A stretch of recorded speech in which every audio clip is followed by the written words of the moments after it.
All right. So I did a preview review for this one quite a while ago, and that is Volbeat, God of Angels Trust. And I did a preview review based off of one specific song, I think, on this album. I may have done two. I don't remember. It's been a while since I did that review, and I didn't go back. Anyways, I picked up this album because of whatever I listened to during that preview review. I went, yeah, I gotta go pick up that album. I think that'll be pretty good.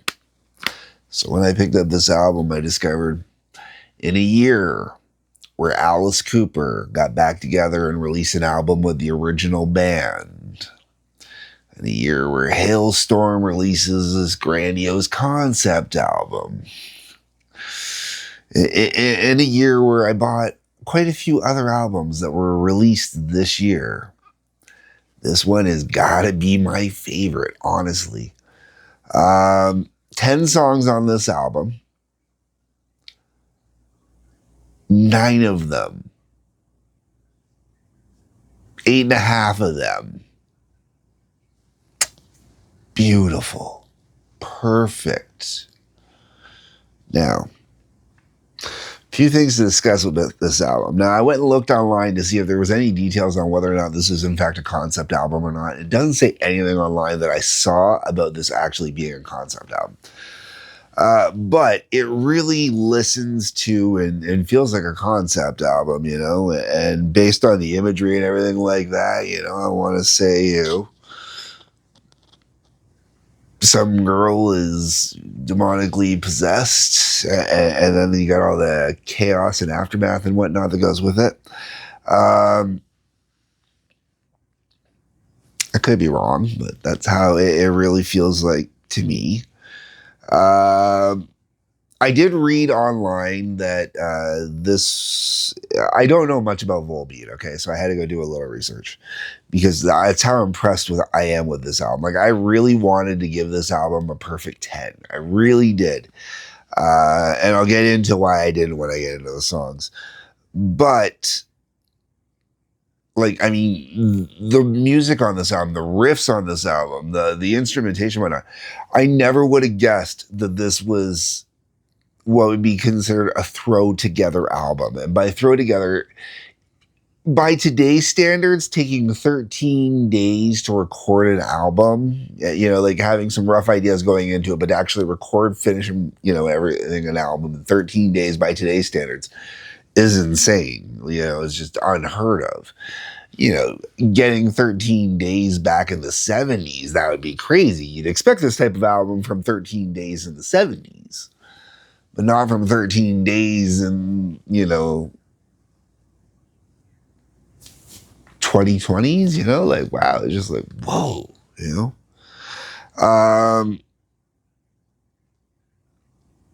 And the fact that they did it missing, one of their former musicians who left, which I didn't know anything about anyways. I've heard some Volbeat before, but I never really got into Volbeat, and after everything I've read, this was quite a departure from their previous sound. So Volbeat fans may not be a fan of this album. I don't know. I can't say. If you're a Volbeat fan, you gotta let me know, okay? Like, if you're a classic old school, been with Volbeat since the beginning kind of fan, how does this album really stack up for you? Let me know down in the comments. For me, as a brand new Volbeat fan, man, this album is awesome. Just brilliant. And I'm not joking when I say this is my favorite album of 2025. Of all the albums I picked up that were released in 2025, probably, I'm not going to say all the albums I picked up in 2025, but of all the albums I picked up that were released in 2025, this one is definitely my favorite. All right, so let's get into this. The album opens up with Devils Are Awake. Now, usually the first song on the album is good, is usually used for a good throwaway single, anything like that. You want it to represent the album really well, but it's the first song on the album, so you want it to be a good catch people kind of song, but it doesn't have to be a go-to single kind of song. This, on the other hand, just gives you everything at once. I mean, it lets you know what this entire album is going to be like, but it lets you know that this is going to be a really major rock album with great riffs, changes, very proggy kind of vibe going on in this one, man. Like the change ups on this one and just going from the heavies to the mellows to the in betweens, focused on the riffs. Oh my God, the focusing on the riffs is insane. But Devil's Awake just starts this album out perfectly, gets it going beautifully. And then you got By a Monster's Hand, which just really keeps it going still at that point, man. And I mean, these songs are really good songs. And I believe By a Monster's Hand was the first single that came out for this. Really enjoyable tune, didn't mind it at all. Then you get into Acid Rain, and I was just like, whoa, dude, this is something else, man. It just, and at this point, it just keeps going and going and going with this just great riffs. Just killer. And like when I say, I mean, we're talking like some great heavy, old school Black Sabbath style meddling blues bass soaked riffs, man, with some jazz in there, some really intricate drumming going on in there, man. I'm just really getting into it. Demonic Depression. This one was really fun, man. I really enjoyed this one, and another one, man, where this just get into it. Okay. Then we get to the track that made me want to buy this album, track 5, and the best part of it, like this song is just, I love the texturing on this one. Like from the beginning of it, where it's got that really loose riffing on. It sounds like an acoustic, an old beater acoustic, or it could be a Telecaster that's running completely clean. I'm not 100% sure, but it definitely reminds me a bit of my Telecaster when it runs completely clean. And using the bridge pickup. But when this song gets going, and then you get gets into this little lull part in the middle where it goes in and it tells you the name of the song, because you just get in the barn of the goat giving birth to Satan's spawn and a dying world of doom. And then just right into the riffing, man. Yeah! Like, I mean, this song was designed for live, man.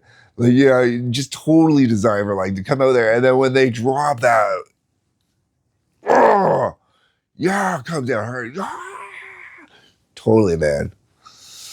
And realistically, man, this is typo negative level song title naming, man. Like, in the barn of the goat giving birth to Satan's spawn and the dying world of doom.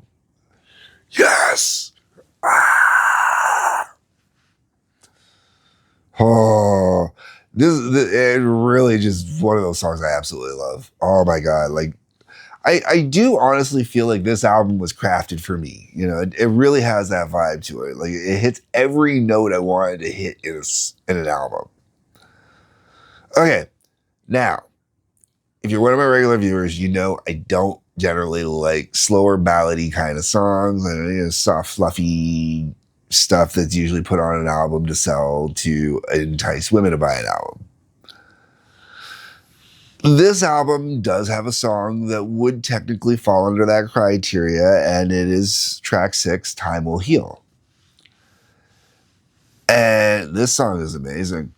Oh my God, this song is just absolutely brilliant. Bit of a slower song, but it works perfectly, man. It is exactly what this album needs exactly at this point. And it's one of the things that helps make it almost into a perfect 10 album, because it still, for me, has, you know, it's a slower song, but it's a really good one. You know, it really, really works. Okay, so the first track on this album where I feel it costs the album the perfect 10 is Better Be Fueled Than Tamed. And I do like this song, but it's a very, compared to every other song on this album, it feels very basic. It feels parts of it beautiful. Really, like when it's in the choruses and whatnot, those are really well done. What is going on the verses, the intro in particular and whatnot, very generic-y compared to everything else. Like everything else has got these great riffages going on, and this one just doesn't. It's just fast for the sake of fast, heavy for the sake of heavy. And that can be okay sometimes, but I also feel there was a bit of a jar going from Time Will Heal to Better Be Fueled Than Tamed. Um, Everything else, like up until that point, had this beautiful kind of flow to it, and then I was like, boom, it just hits you. And sometimes that boom, it hits you, that wall, as I like to call it. You know, when you just smash that wall, it was like, whoa, what the hell? Um, it's sometimes it works. This time, I found it jarring, and it didn't quite work for me. At the end of the Sirens, another song I just absolutely like every other song on here, man. The arrangements on it are great. The riffs on it are great. Totally singable song. You know, like just totally get into it. Lonely Fields after that, which is just another, I really dig it and get into it. Just oof. And then the album finishes with Enlighten the Disorder by a Monster's Hand Part 2. And it's that part 2 that makes me go from what should be a 10. Okay, so it goes from a 10 to a 9 purely just because of Better Be Fueled Than Tamed. Okay, just I don't like the way that sat in there. I don't like the way it were. Yeah, of all the songs on the album, it's the most boring song on the album for me. Okay, so still a decent tune, still a good album cut as far as I'm concerned, but not an album cut that I will go out of my way to listen to. And then when you get to the last track, well, I usually do enjoy, you know, part 2 or whatnot. And, you know, there are perfect 10 albums out there that begin with a part 1 and end with a part 2, like the Wish You Were Here albums, got Shine On You Crazy Diamond part 1, part 2 at the end, you know, and with excessively long at that, I still consider that a perfect 10. But in this particular time, I really like the original, not a retread or not a reprise of the previous song, which this one does. It gets into a bit of a reprise of the original version, which isn't bad when it's like another brick in the wall part 1, part 2, part 3, where it, you know, goes kind of throughout. But with it being here and there and at the end, it doesn't work as well. I still enjoy it, don't get me wrong. I like this song in every way, shape, and form. It just, for the album itself, it doesn't work for me. I think it took away from it just that 0.5. That's it. This is also why I'm pretty sure this is a concept album.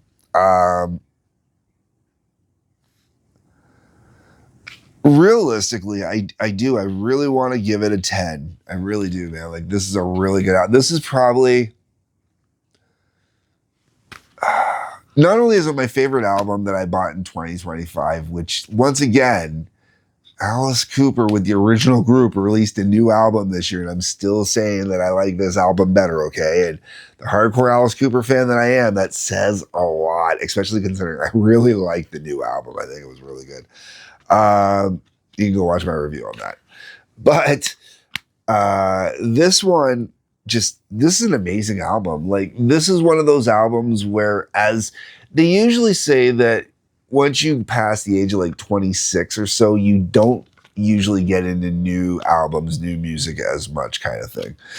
As I've never really been into Volbeat, I know they've been around for a while, but as I've never really been into Volbeat and I haven't really listened to all that much other stuff from the past, I can say that I am a new person going into Volbeat on this one, and this is a new album from a newer band to me. You know, and this is an album I will definitely be listening to for years, man. Like, this one's going right up there with, you know, a lot of the classic rock albums I absolutely love, or the classic heavy metal albums or whatnot. You know, like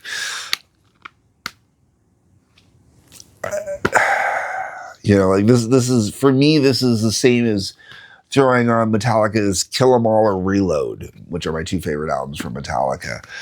Um, like this is throwing on Black Sabbath. This is throwing on this is just that. This has got that type of energy to me. This has got that type of longevity in my music repertoire. So yeah, okay. At the end of this, you can clearly tell I enjoy this album. I know I didn't get deep into the individual songs because everything I'm going to say about every song is going to be the same. Amazingly well crafted, well put together. The arrangements are great. The riffs are just amazing. And they're singable. They're fun, singable songs. So yeah, pick this one up. If you have not picked up God of Angels Trust, I just want to call it GOAT every time. If you have not picked up GOAT, go pick up GOAT. Volbeat GOAT, man. You got to have it. Gods of Angels Trust. This is a brilliant album. I mean, seriously, brilliant album. Go pick it up. Pay full price for it. It's worth it. Realistically, whew, if you're a vinyl listener, even go pick it up. Just pick it up. I don't know if it'll sound as good on vinyl. That's a good question. This one's got some heavy low end to it. I've discovered with vinyl, when you got heavy low end, you sometimes lose that heavy low end. Had that problem when I did the box set for Load. Anyways, folks, I've rambled. Let me know what you think down below in the comments section. I am very interested. What Volbeat album should I check out next? While you're on your way down there, hit that like button, subscribe button, bell for notifications, please, and thank you. There's also probably a couple links where check it out. Peace, love, take care.